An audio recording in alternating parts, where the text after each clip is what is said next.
Hi, my name is Lianna and I'm the group piano teacher here at Hammer Strings Conservatory.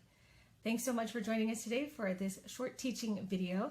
Today I'm going to share something we talked about in my group class this past week. The kiddos and I were talking about the difference between rhythm and beat, and I want to share with you a little bit of what we discussed and some of their ideas about it. Let's head over to our whiteboard. Let's talk about beat first. One of my students said it's kind of like the heart beat of a song. It's constant, it doesn't change usually, and it keeps us going and moving in the music. We divide music beats into measures, and that helps keep us from getting lost. Sometimes there can be 4 beats in a measure, sometimes there's not. Now for rhythm, we have different symbols that help us change our rhythm. Whole notes, half notes, quarter notes, dotted quarter notes. There's many note values that we can use, and even more than what's shown here. Rhythm can change and it can carry the beat, like with 4 quarter notes.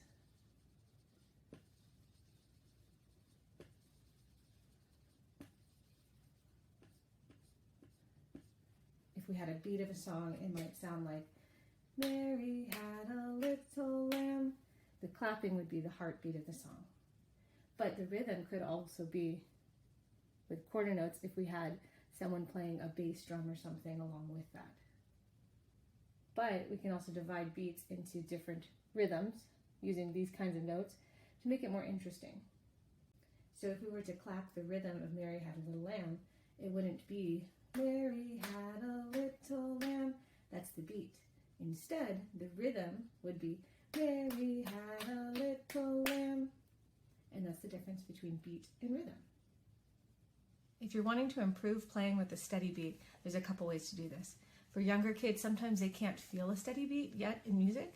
So listening to any song on the radio, in a movie, from a video game, they usually have a very steady beat. And you just clap along, tap along, anything like that, and that'll help them develop that. So parents can guide their children in that. If you're older and you've been in music longer, you can definitely use a metronome in your practice.